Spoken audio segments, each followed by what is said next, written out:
Hi, I'm Drew Goddard, writer, My advice to you is do exactly what And everyone I else am does. David Solomon, the director of the episode. Got it. and this is Selfless, or as I like to call it, our love letter to Emma Caulfield. Now, right out of the bat, here's a good example of a scene where we have nothing else for Michelle Trachtenberg, so we put her in the beginning. And that's just how sometimes it just breaks that way. I love Michelle, and it was my first episode I ever wrote. And I said, I'm sorry, I only have one scene for you. But she was cool. More time off. Yeah, she was cool. She doesn't mind. Look, there's everybody. There's all our kids in the room. Look how handsome they are. I'm thinking I should call her. Now, this was my first, not just my first Buffy episode, but my first episode of television ever that I wrote. It was? Absolutely. Oh my God, I didn't know that. I wouldn't have worked with you. I'm so glad you were doing this episode because it was so, it's such a big episode. And for a first-time writer, you want the guy who, after Joss, it's David Solomon. I think this is my favorite episode. It's for sure my favorite episode of this season. I just love this. It was just so much fun. I remember every day on set, you and I'd look at each other and go, what do we get to do today? Oh, Viking Village? Oh, life's good. Russia? What else we have? Oh, singing and dancing? Dancing. We're giving away too much here. Hold on. Yeah, I hope they've watched it before without the commentary.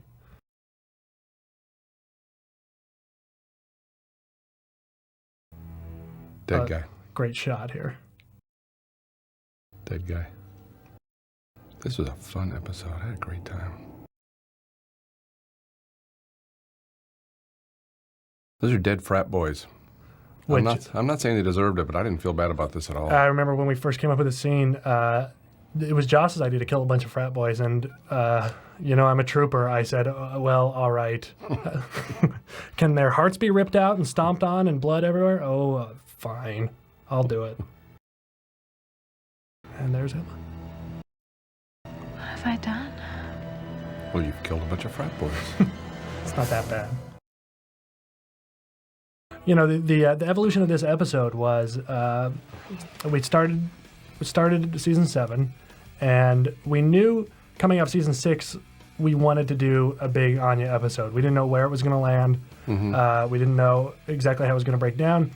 And what happened was it kept getting pushed. It was supposed to be episode 4, and then we decided we needed to do something in the school because it was a high school thing.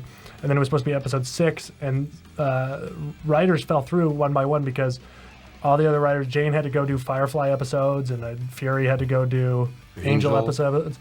And so what happened was everyone, and Drew Greenberg was doing Firefly, and everyone else was doing Buffy. So it was just me sitting there in the writer's room, and Joss said, well, what should we do? And, I said, Anya, Anya, Anya.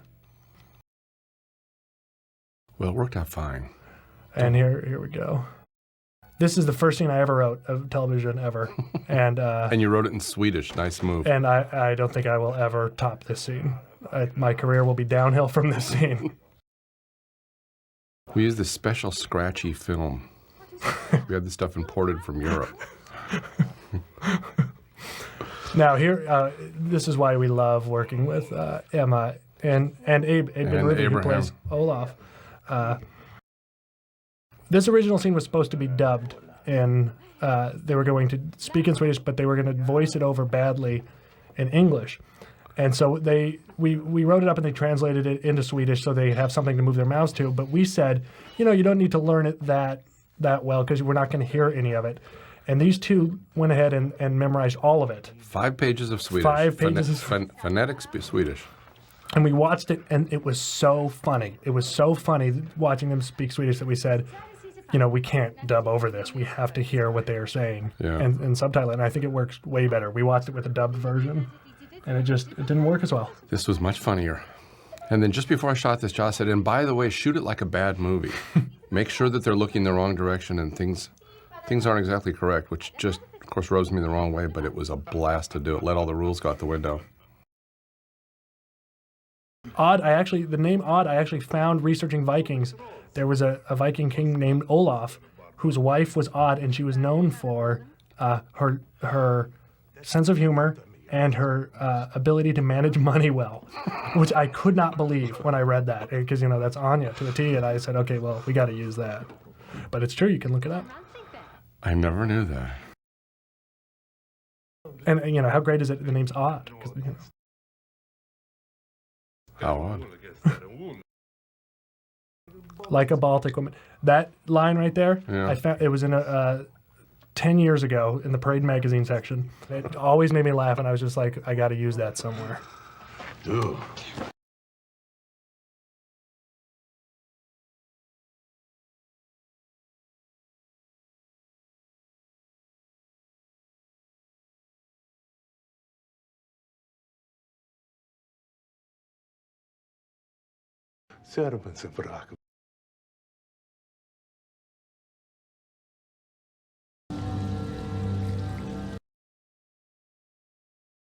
So have you pretty much spent all your good gags then on this one episode? I threw it all into this episode. I got Wow. nothing else. Oh.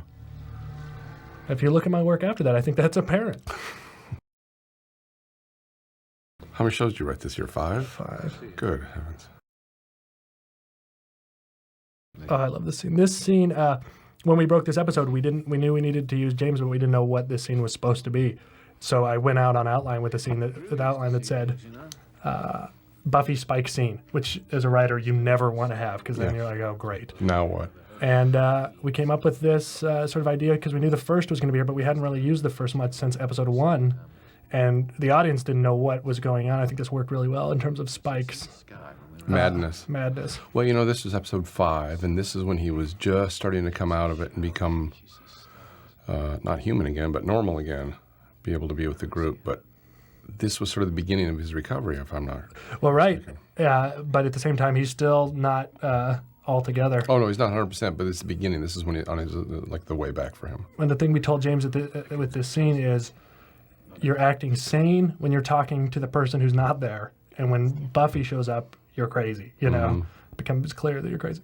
Now, here's something interesting. We were told before this episode started that we only had Sarah for 3 days, and we weren't told why. And then, do you remember this issue? I about completely forgot about that, we- yeah. And of course, which of course made me panic, as this is my first episode, thinking, it's horrible, we're not going to get Sarah. And then I realized, you can get a ton in 3 days. But this hair was a big deal, and do you know why this hair ended up being big? She left for her wedding, Yeah, I know. and this was her wedding hair. I know. Actually, she came in to me as we were shooting the scene and said, do you want my hair the same in both of these scenes? You want Buffy looking the same as Buffy? And I thought, oh, God, you're absolutely right. Let's change the hair. She said, nope, sorry, too late. I said, no, you suggested it. She goes, well, you wouldn't have thought of a word for me. I said, I know. And so remember she that. did. She did. She changed it the last minute. Yep. Explain that line, please. It's a reference to Cask of Amontillado, a Edgar Allan Poe story about a man who's being bricked up in walls by his aggressor, and I felt it was appropriate for their relationship that he's sort of breaking. It's a good thing you taught me that story because I had to explain it to everyone in the scene.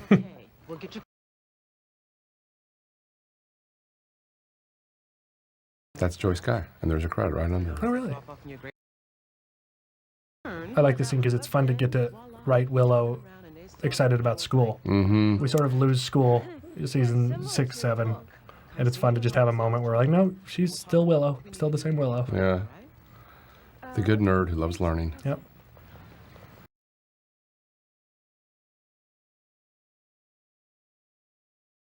Hello, hi.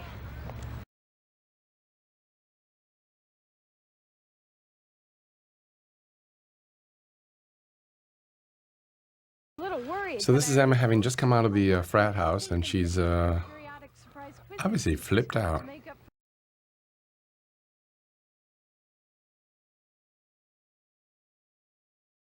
for- They're great together. They're such different characters, and they're really good friends off camera.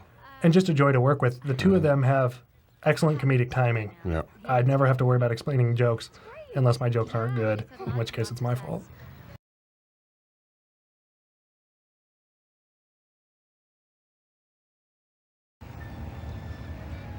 Moved on. Uh-oh, blood. Tremendously happy together.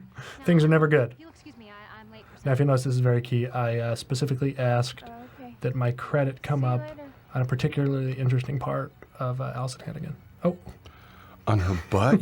I don't remember you asking for that. I don't remember shooting that just like that. this was fun. We just said, build a big frat house, cover it in blood. Life's good. This was an amazing set. We built this all on the stages there. Mm-hmm. Just for this episode. I think we're like $19 million over budget on this one. Something like that. Yeah, 19, 20. No, actually, you know what? This show was just a tiny bit over budget. It wasn't bad. Yeah, I mean, we've got a great, considering what we did. Great production team that just, looking back, a lot of this episode was shaped by me not knowing better. Sure, Viking scene, yeah, okay. Just as well. That seems easy, and it's a credit to our production team that they never once said, I don't think we can do that. We never said that at all. Not in 7 years did we ever say that. You guys just came in and said, okay, let's do it. Oh, yeah, and that big giant bug that sucks your heart out. No problem. Most of this episode came about over a dinner with Joss and I, and we didn't know what it was. We knew it had something to do with Anya, but we didn't know what. And I think we were drinking pretty heavily, and I had to keep going to the bathroom. Every time I went to the bathroom, Joss would have another act break. I'd come back from the bathroom, and he would say, What if we did this? We see a bunch of dead frat boys, and Anya's in the middle of them. And I go, why? I have to go back to the bathroom. Hold on. He'd say, I don't know. We got to figure out a way out of it. And so, great. And I come back. And I think Willow's being attacked by a giant spider monster. Why? Well, I don't know. We got to figure that out. You guys were eating crab legs at the time? Because look at this monster. So you're eating dinner, and the entire cast is covered in blood. You really guys should worry about that. Be careful on Angel this year. Yeah. I tried it whenever we're jammed now. I just go to the bathroom. Yeah. See that look on Willow's face? You know what she's thinking correctly? How'd this become my problem? I love her kind of Robin Hood tights she has. Yeah. Spider.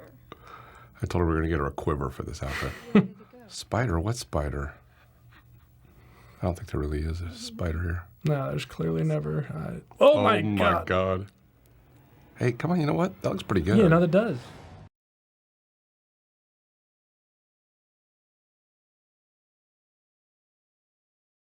Good God, look out.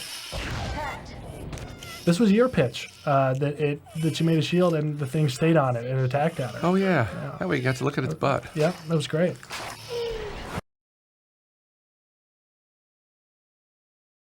Well, let's hope it doesn't jump back in the window. I guess we're okay. Yeah.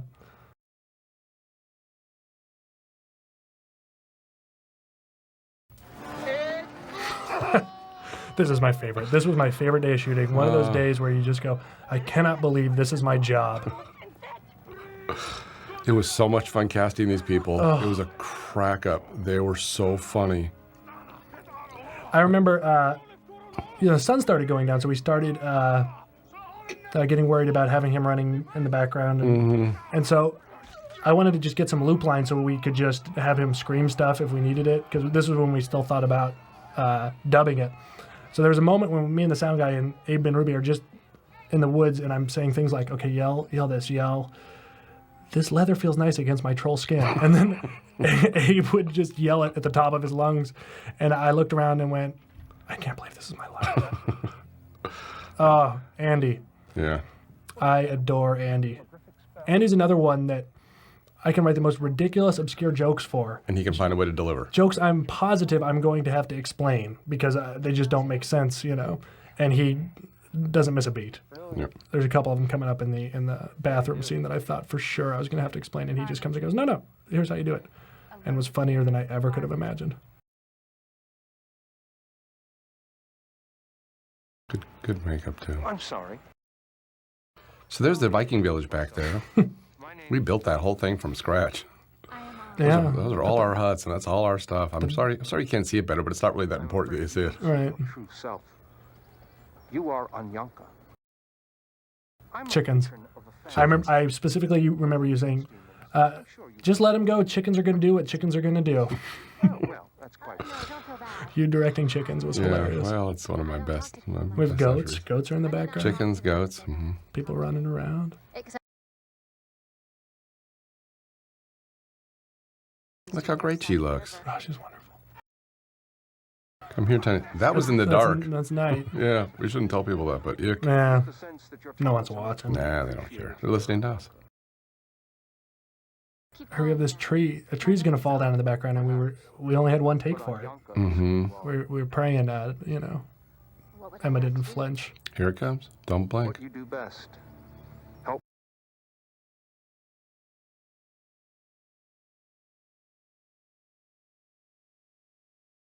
Gee, that was like a 40-foot tree, too. Yeah. Looks pretty tiny back there. It works It's though. gone with that, yeah. Silly prop humor. Yeah. Yeah. Nothing like it. I learned it in college. And you know what? She loves doing it.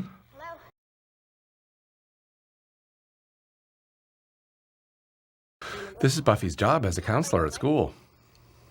I love Buffy when she's acting like a kid. Yeah. And because she has such the weight of the world on her shoulders all the time. And Sarah is so good at getting the humanity of just this girl. I'm just a girl. My God. Wonderful on young. Kelly Roca. There's even. She's funny. These two together are hysterical. I love this shot.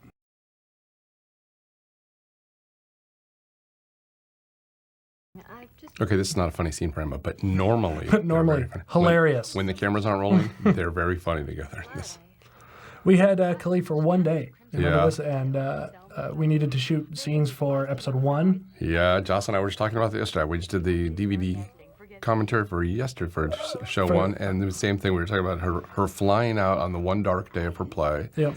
and doing scenes from 3 different shows and flying back home. Yep. And good for her. She was great.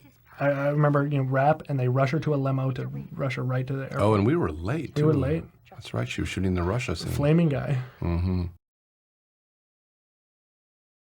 Now, this episode's fun. The episodes that I always like the best are the ones where we have a really clear theme. And in this one, it's about this girl, Anya, and how she spent her whole life trying to be what other people want her to be, and how she finally realizes, I've got to define myself on my own terms. And when you have a clear theme like that, it makes every scene easier to write. 'Cause you can just say, okay, the episode is about this. And if you look, for the most part, with the exception of, troll nonsense, all the scenes are about. But even troll nonsense, that's her history, and that's how she became, that's how she met Andy. What's his name? De Hoffman. De Hoffman. No, you're right. Okay, I'm even smarter than I thought I You see what I'm was. saying? You know how many people wrote in and said, "What's 3-1 mean?" And they used to say 1-3, and I switched them around at the last minute. And Really? And somebody said, "Why? What's the point?" I said, "Because people are going to write in and say, what's 1-3 mean?" I said, "At least 3-1's harmless. They still think it's ice cream." And it was. Yeah. Yeah. I want to help you. They got what they.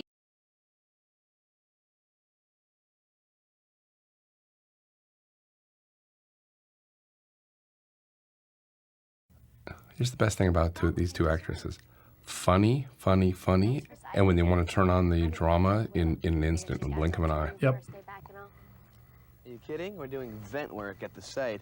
Anything's better than breathing freon for 8 hours. Now, this is slightly, like 100 feet away from where we shot the troll scene, right?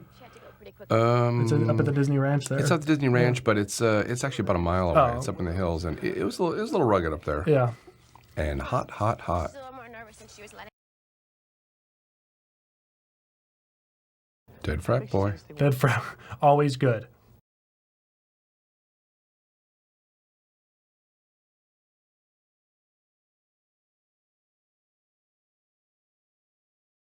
It's a Joss line. Which is wax stuff? Always makes me laugh. Oh, sticky! Well, said I was a spider demon. Those webs were really there. And that's how we chose this location. As was the spider demon, Yeah. if I'm not mistaken. Here's an example of, spider demon costs too much. Well, let's just show. Let's just make creaking noises, and we were shaking the branches. Who Which- we kidding? I frankly feel it works better. Yeah. Any scary movie, the less you see of the demon, the better. Yeah, I mean, it's... Oh, see the hand coming out there? That's gross. It Yeah, it was.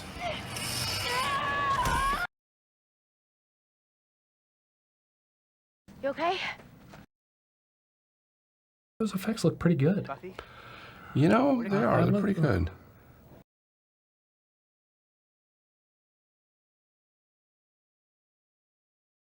Spider Demon Protection Helmet. We come back and...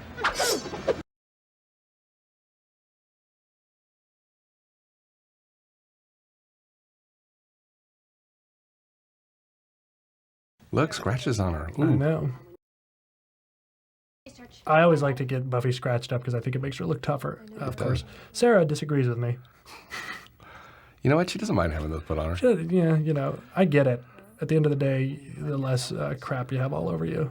Her personal makeup artist, Bridget, put those on her, and she doesn't mind anything Bridget does. Willow, it's on you.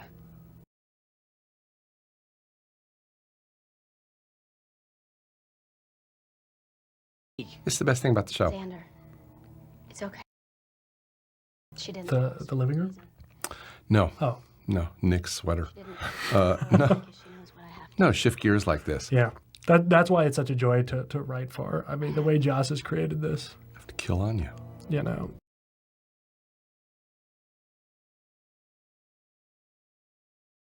So that's Squab. God, this was the first day of shooting. Dead guy, not frat boy. It could be a Russian frat boy for all we know. Yeah. First day of shooting, first day of anything that I had ever written being filmed, and I've never been prouder to have this as my first shot. What, Did we do this first? This is the second unit day. We shot second unit first, day, yeah. first stuff. Yeah. We actually hired a food stylist because we wanted the scene to look so authentic. Then, of course, I only shot 2 inches of the food. It looks But great. look at the blood on her. And that was you. That was absolutely you. I remember you saying, I think we're going to put them in gloves so we can see blood on their hand. Look how great they look. Oh, this is so much fun. Flaming guy, come Yeah. on. Kali never looked. Nope. So this man's going to run behind you. He's going to be on fire. Please try not to look. She went, oh, no problem. That's a little tough to see, but I don't know if you can see out the window behind Emma's head. All of St. Petersburg? St. Petersburg. St. Petersburg's on fire. Now, this was originally going to be a Renaissance scene, and we realized because Halfrick appears as Cecily in the Fool for Love episode, our timeline wouldn't work. So we had to move it to St. Petersburg, which I really like because it opened up a possibility for jokes regarding Anya as a communist at this point. Right. Because she's such a capitalist in real time. She's not the Anya that you knew, Xander.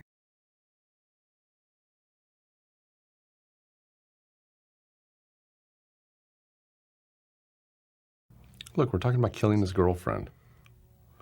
And you know, when this was one of those things that you're just like, how can we justify this? And then I realized she killed Angel. Right. And that's a trump card. Right.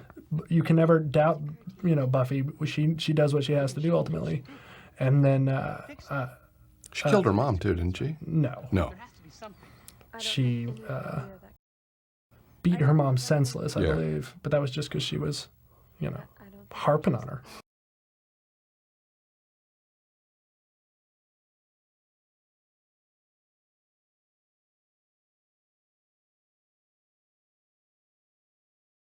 Buffy, you want to kill Anya. I don't.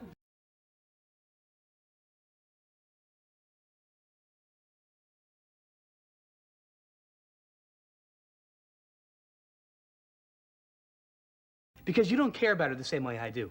When it comes to this is the Joss Whedon school philosophy that he's so brilliant in creating this, and it comes down to you give these characters strong points of view, and people who care deeply about each other, and have them in direct conflict with one another, and you have a good scene. Yeah, and sure enough. Lo and behold. I see now how it... And so here's Nick, 1 minute, traipsing through the forest and killing bugs and making jokes, and now we're talking about killing his girlfriend, and he lets her have it. Yep. And the thing is, everyone's sort of right in this scene. Each person has their distinct point of view, and we sort of agree with all of them. He had no choice. And Anya did. And these guys can, wind this scene up from casual conflict to big blow up in just 2 minutes. Yep. You just cut us all out. The joy.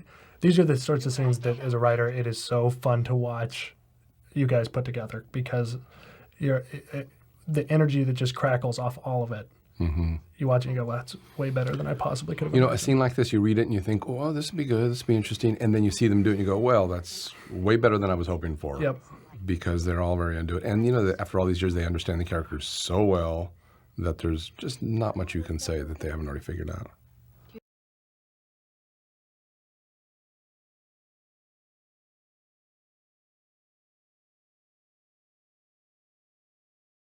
It is always Season 2. different.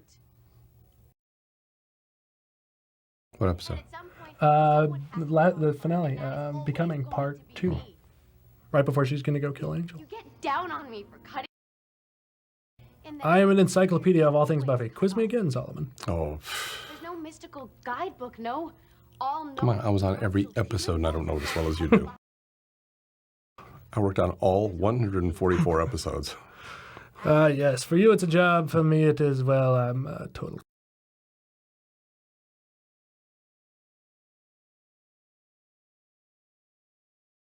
Go, Nick, go. Xander, go.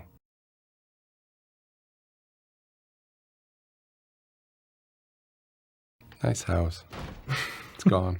It's gone. It's all gone. The show's over.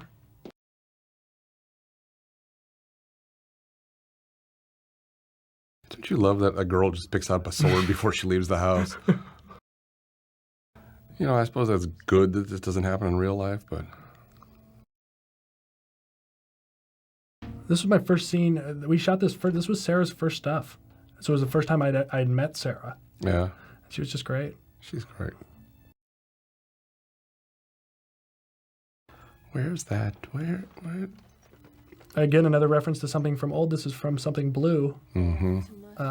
When De Hoffman made her an offer, De Hofferness. which is that's the other thing I love in the Buffyverse is referencing old episodes because I love the dense mythology. Syndication people disagree with me on that. What do they know? Yeah, it's all Law and Order all the time, people. Oh, you kidding? This show's gonna live on for 40 years. The original draft of this scene was, I think, 6 pages long. Completely unnecessary. I just adored writing De Hoffman talking about a bathroom. To me, that's just pure heaven. Guy dressed like that with a big thing around his neck and beautiful robes, I know, and stuck in the bathroom with Willow. Oh, it's just, I mean, he talked all about, oh. Lloyd has a sketch of it on his wall. I thought Water cooler for sure I was going to have to explain. Because who's Lloyd? And Andy just came in and go, no, I'm going to figure it's somebody at the Da Hoffman office cubicles. I'm like, oh, yeah, I love you.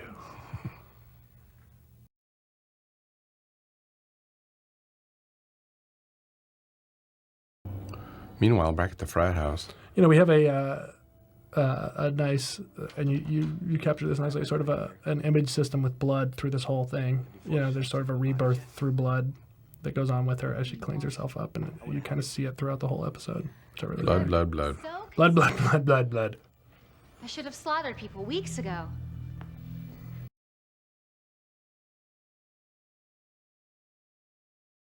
Now, their story turned out to be so beautiful in this episode, just so great, that even when it got funny and even when it got crazy and serious, their stuff was so solid.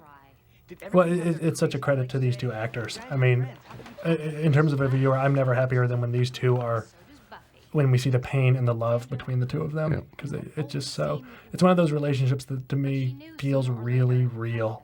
Because I would have never guessed that we had these people do all these crazy things in this episode and then get people to cry at the end, which is just what we got. Oh, Emma loves being in that makeup. Oh boy, Drew, can I please put the makeup on? And the contacts, I love the contacts. Oh, they love the contacts. Years left you haven't tried to kill? Okay, sword fighting chicks. Who doesn't love this? Now, this is actually a lot of our real girls really with swords. Sarah's got it now, and then Emma gets it later. I was amazed at how, you know, again, my first episode, amazed at how good they are and how much of their fights they actually do. They do a lot of these. And these swords are big, and we try and make them light, but they're not light.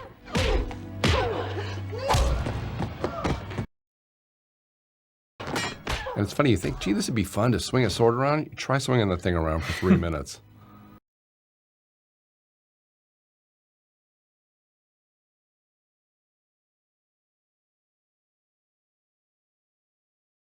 fight are you watching? Or is this like one of your little pop culture references? Now we tried, you know, she's saying because I'm a vengeance, and she gets cut off in the middle of it. Right. Because really, you know, thematically.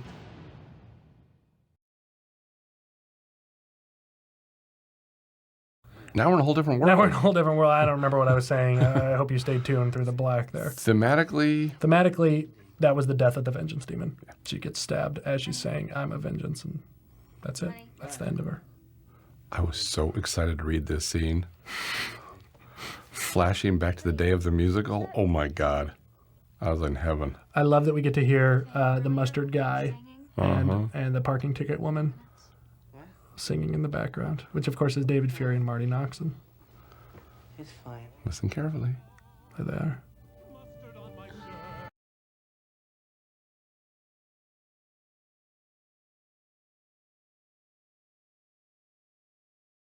Now it's interesting when you look at the way this episode's structured. We begin every act with sort of Anya's past and the key moments of Anya's past. You know, we have Olaf and Hoffren and something else probably, and then this, which we knew.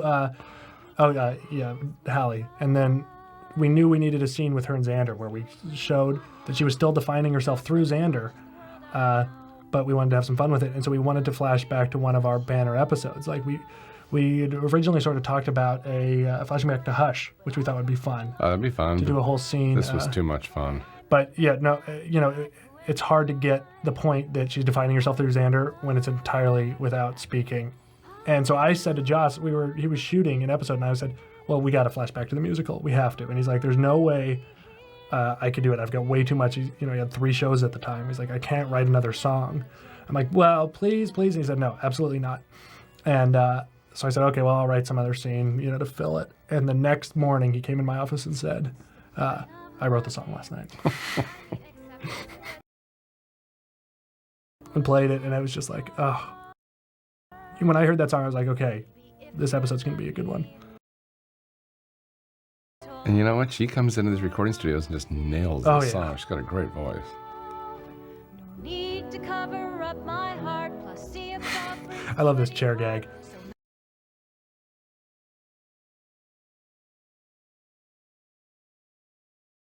Me too. This is great.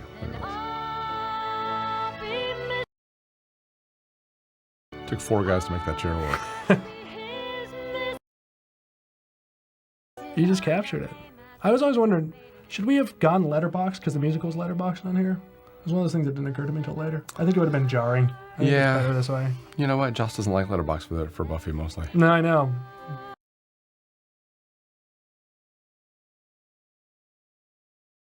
This was fun. We had Mama, who's our choreographer, come in and teach Hannah us Fletcher. How to do all this, and then also taught us the rerun dance from What's Happening. So. Okay, come on, this is the best part. I saw people cry when this happened. How great is that? This was just fun, This was an episode where we just said, let's throw everything we can possibly think of. Let's just have as much fun as possible. Look how beautiful she looks. Oops. Hard cut. I love that. I shot Emma's wedding episode, so I have read intros before. Right.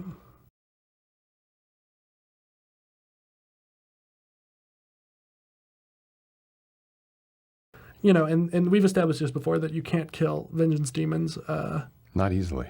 By stabbing them through the heart, because they stabbed Halfrick in an episode. And it always sort of bugged me in the sense that it's kind of a cheating act break, because we know that you can't kill her that way. However, it's so important thematically that the character is actually being killed there that I think it works. But I always hate act breaks where it appears that someone's dead and then they just say, no, I'm not dead. It's always driven me nuts. And so that's why we made this extra effort between the thematic I'm a vengeance demon as she's getting cut, and the I will be and the singing and the hard cut, so that it really played out that old Anya was truly dying there. Now, did you get that? When she was lying on their back and Buffy was coming over with the sword, that was Anya saying, I deserve to die. Yep. I won't move from this spot. Yep. sort of death by cop. Mm-hmm. Oh, I love him. Another scene, the original draft, I think the scene was 19 pages long.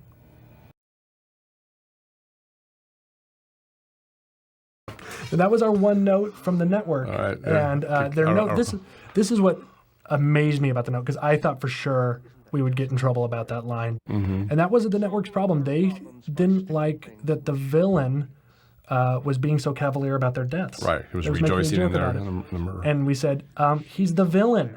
That's what he does. And they said no, and we wrote up a couple alternates. Do you remember this? And we shot a couple. I think one of them was... Subscription to Maxim? someone better tell Maxim they just lost 12 subscriptions. And which, frankly, is the exact same joke with different words. But then we just kept it in. And At the last minute, we had it the other way for a long time. and then we just put it back, and the network, they got it. They finally got it and said, okay. I think they started looking at another show somewhere else and forgot about it. Funny historical sidebar. Her original name.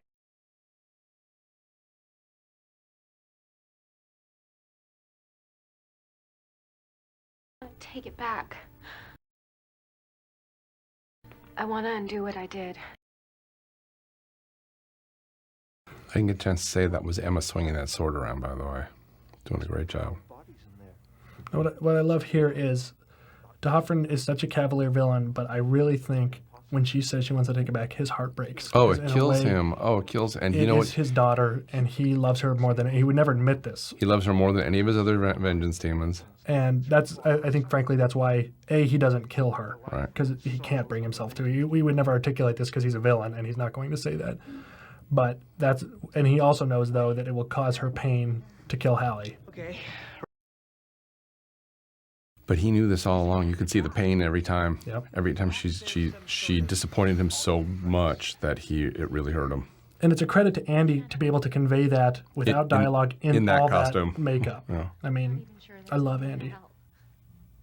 No, seriously, I love him. I want to kiss him. Yeah. Well, he's in the next room. We could probably bring him in there. What a joyous commentary. You're sure?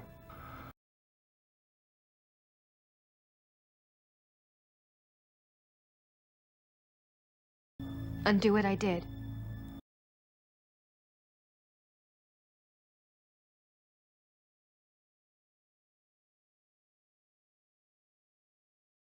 Little special effects magic.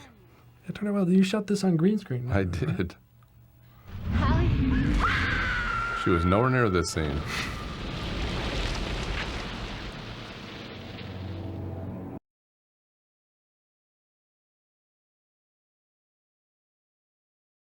Did you think it would be that easy to get away? Now, we wanted to pay that off more conversations with dead people. We wanted to have Hallie come and haunt Anya, but she was too busy with her play. We couldn't schedule it. But It's all right. Conversations turned out to be a pretty good show. yeah. You can go for the pay.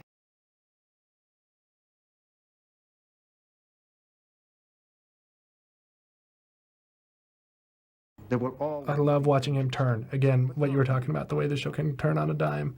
And he's so funny and cavalier this whole time, and then you just see the pure evil come out of him.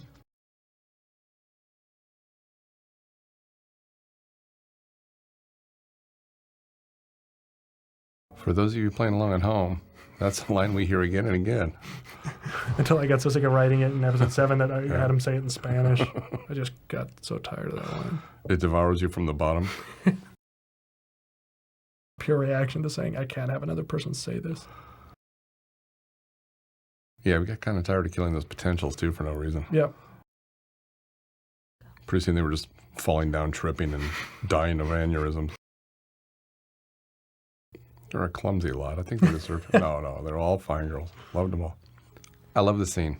This is a credit to you. I did not expect to love this scene so much. They were so good. And this was the scene.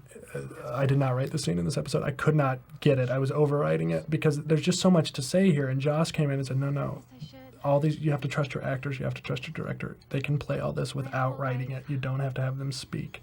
And he wrote the scene. My original drafts were all 3-4 pages. It's like a page and a half, and you guys just let it play. And I just adore the way it turned out. We were out of location this day, and we had just tons and tons of time for some reason. We just all sat around, had a 3-hour lunch, and waited for it to get dark. And I said, even though we've been here all day, I want to shoot this scene as simply as we can. Mm-hmm. They took each other's marks, so there are basically only 2 spots in this. Right here, we pull the camera back and they switch sides. But look at that. Commander. You get so much off on both of them. What if I'm really nobody?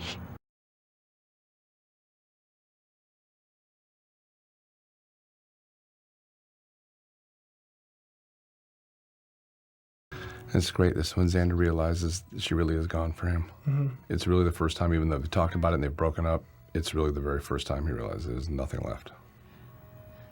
Right there, that little sigh. He's so good. You know, when Nick turns that on, Yep. you just feel it.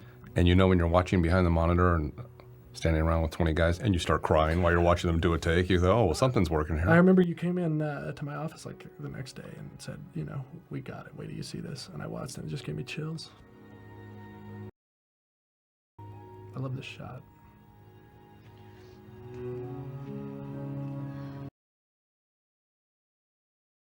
Love the stepping from the darkness into the light. And then we're done. Nice. David Solomon, what a shot. Woo! Atta boy.